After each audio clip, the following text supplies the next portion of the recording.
नमस्कार बच्चों, मेरा नाम है राहुल और आप देख रहे हैं फिजिक्स क्लास। कार पत्रक 52, तिथि 23/12/2021, विषय विज्ञान, विद्यार्थी का नाम, कक्षा अध्यापक का नाम। दियोई आपके साथ काफी गलत कर रही है। पिछली बार क्या हुआ, जो वर्कशीट काफी साफ सुथरी थी, बात की बात है। वर्कशीट 51, 52 अभी जो मैंने ये वर्कशीट पढ़ी है, पता चला ये वर्कशीट एक स्किप करके आ रही है। यहाँ पे वर्कशीट में बताया गया था, ठीक है। अब यहाँ पे जो वर्कशीट खत्म हुई थी, जिस हिसाब से यहाँ पे आगे वर्कशीट आनी चाहिए थी, वो टॉपिक आया ही नहीं और काफी स्पीड में निकल गए। जब इतना भारी भारी चार्ट दे रहे हैं तो इनको ये वाला चार्ट भी तो देना चाहिए। ये वाला चार्ट इन्होंने दिया ही नहीं। कार्बन तथा हाइड्रोजन के संतृप्त यौगिक के सूत्र, मेथेन, एथेन, प्रोपेन, ठीक है, ब्यूटेन, पेंटेन। तो जब यहाँ बुक में से ये सब उठा रहे हैं, अब की बार इनको ये उठाना चाहिए था, ये चार्ट देना चाहिए था, क्योंकि अब की बार भी सबके पास बुक नहीं होगी ना। लेकिन नहीं, इस प्रकार चल नहीं रहे, उनको इस प्रकार से देना चाहिए था। छोटा सा देते, अरे 2 पेज का दे देते, कौन सा इनको निकाल के देना पड़ रहा है। लेकिन नहीं, मतलब इनको भी, मतलब ये वर्कशीट जैसे भाई, अब चलो जो है सो है। मैं कोशिश करूंगा आपको इसमें ही, इस वाली ही वर्कशीट में आपको समझा पाऊं मैं। तो पढ़ते हैं। अगर इसका आंसर देखना तो लास्ट में जा सकते हैं, देख सकते हैं। अब तक हमने पढ़ा है कि कार्बन परमाणुओं के पास आपस में जोड़कर विभिन्न लंबाई की श्रृंखला बनाई जा सकती है, लंबी श्रृंखला बनाई जा सकती है। श्रृंखलाएं शाखित भी हो सकती हैं। साथ ही इन कार्बन श्रृंखलाओं में स्थित हाइड्रोजन तथा अन्य परमाणुओं को उपरोक्त किसी भी प्रक्रियात्मक समूह से प्रतिस्थापित किया जा सकता है। प्रक्रियात्मक समूह है कहां पे? प्रक्रियात्मक समूह यहाँ पे दिखाई नहीं गया है प्यारे बच्चों। अगर प्रक्रियात्मक समूह आपको दिखाऊं तो देखो, ये रहा कार्बन यौगिक के कुछ प्रक्रियात्मक समूह। ये रहा आपका hello, alcohol, aldehyde, ketone, carboxylic अम्ल, ये सब दिखाया गया है। ये तो आया ही नहीं है। प्रक्रियात्मक समूह यहाँ पे दिया गया है। अब इनको हटा के कुछ भी आ सकता है, ये तो समझ में आ रहा है। तो ये रहा प्रक्रियात्मक समूह कहलाते हैं। कौन से प्रक्रियात्मक समूह? वह विषम परमाणु और वे प्रक्रियात्मक समूह जिनमें यह उपस्थित होते हैं, यौगिक को विशिष्ट गुण प्रदान करते हैं। यह गुण कार्बन श्रृंखला में लंबाई और प्रकृति पर निर्भर होते हैं। फलस्वरूप यह प्रक्रियात्मक समूह कहलाते हैं। प्रक्रियात्मक समूह इन्होंने दिया नहीं, बस समझा दिया प्रक्रियात्मक समूह प्रस्थापित होते हैं, लेकिन ये तो बताना चाहिए होता क्या है। कोई बात नहीं। अल्कोहल जैसे प्रक्रियात्मक समूह की उपस्थिति कार्बन यौगिक के गुणधर्मों को तय करती है। CH3OH, OH जिसमें जुड़ा होता है वो समझ लो अल्कोहल होता है। एल्कोहल, अब ध्यान से देखेंगे, OH जिसमें जुड़ा होगा, देखो ये रहा OH जुड़ा है ना, एल्कोहल ही होता है, ठीक है। देखो यहाँ नीचे कुछ इन्होंने, देखो यहां से जैसे यहीं से उठा CHO3, C2H5OH, C3H7OH, ठीक है, C4, ये रहा देखो C4H9OH यहाँ पे दे रखे हैं। तो यहाँ पे भी इनको तो और भी तो देना चाहिए, यहाँ पे इन्होंने दे रखा C3H7OH, समझ रहे हैं। तो लास्ट में OH है, ठीक है। ऐसे रासायनिक गुणधर्मों में अत्यधिक समानता है। अतः यौगिकों की ऐसी श्रृंखला जिसमें कार्बन श्रृंखला में स्थित हाइड्रोजन को एक ही प्रकार के प्रक्रियात्मक समूह प्रस्थापित करते हैं तो उसे समझाती श्रेणी कहते हैं। अब ध्यान दें, CH3 था, C2H5, C3H7, इनको हटा के हाइड्रोजन हट के OH जुड़ा है। ऐसी श्रृंखला में अगर OH जुड़ता चला जाता है तो ऐसे समूह को समझाती श्रेणी कहते हैं। यदि हम उत्तरोत्तर यौगिकों के सूत्रों को देखें, जैसे CH4 एवं C2H6, इसमें CH इकाई का अंतर, CH2 इकाई का अंतर है। समझाते श्रेणी के गुण। चलो इनके गुण पढ़ लेते हैं, काफी अच्छे हैं आपके। और हमेशा 2 प्रक्रियात्मक समूह में CH2 का हमेशा आपको अंतर देखने के लिए मिलेगा। आगे बढ़ते हैं। जब किसी समझाती श्रेणी के आणविक द्रव्यमान बढ़ता है तो भौतिक गुणधर्मों में क्रमबद्धता दिखाई देती है। ऐसा इसलिए होता है क्योंकि आणविक द्रव्यमान के बढ़ने के साथ गलनांक एवं क्वथनांक में वृद्धि होती है।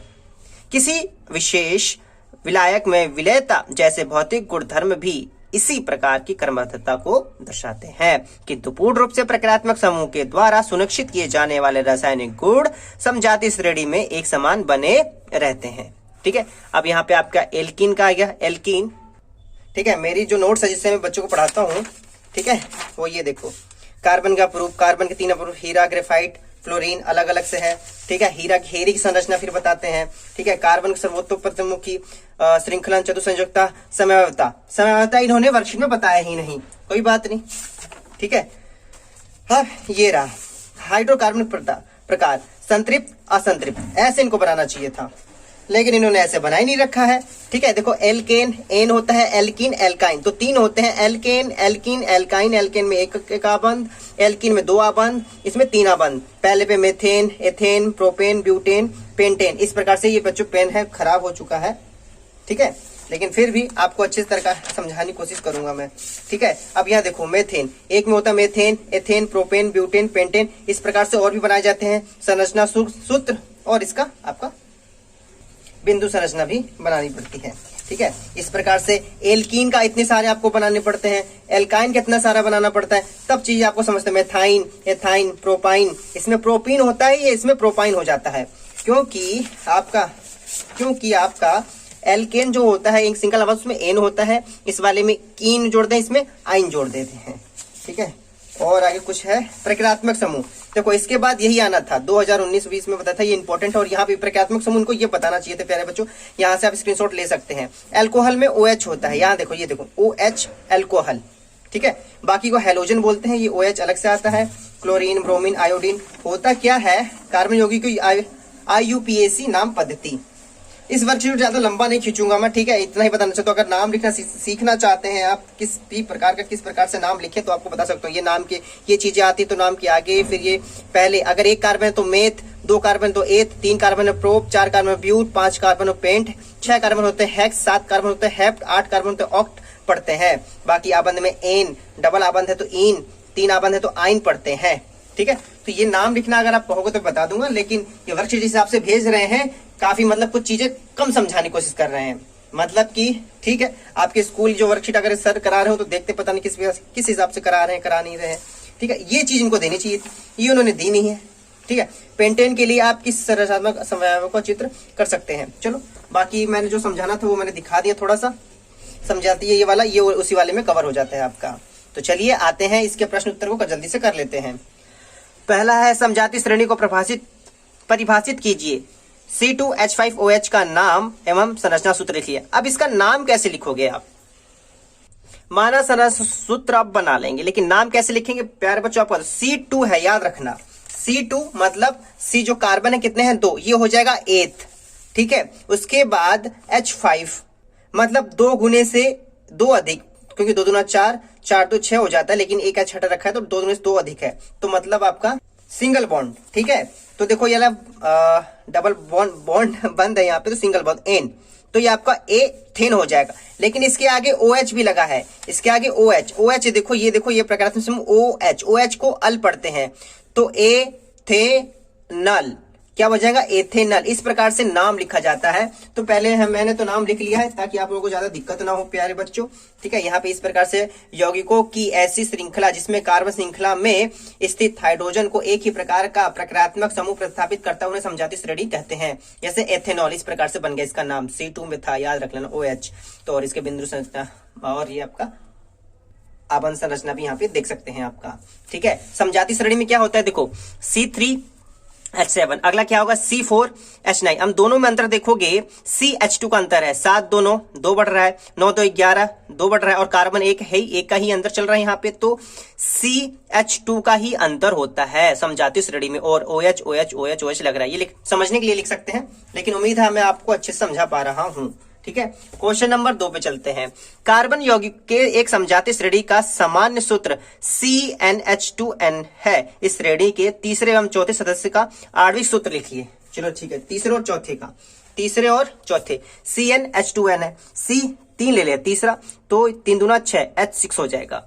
C4 ले लेते हैं, ठीक है, क्योंकि चौथा लिखना है, तो H कितना होगा? 4 दूना 8 हो जाएगा। लेकिन इसका आप नाम बता सकते हैं प्यारे बच्चों, इसका नाम क्या होगा C3H6 का? अगर नाम लिखना चाहते हैं तो देखिए, जल्दी ध्यान से देखिए, यहाँ पे C3 है ना, 3 कहां पे? प्रोप, तो मैं इसे प्रोप लिख दूंगा, प्रोप। H6 मतलब यहाँ देखिए 2 गुना ही है, 2 गुना है मतलब डबल बॉन्ड, ठीक है। 2 गुने से अधिक होता है तो सिंगल बॉन्ड, और 2 गुने से कम होता है तो ट्रिपल बॉन्ड। डबल बॉन्ड लगेगा तो इन पढ़ेंगे, प्रोपीन हो जाएगा ये आपका। C4 पे क्या आता है? ब्यूट, तो यहाँ पे लिखेंगे ब्यूट।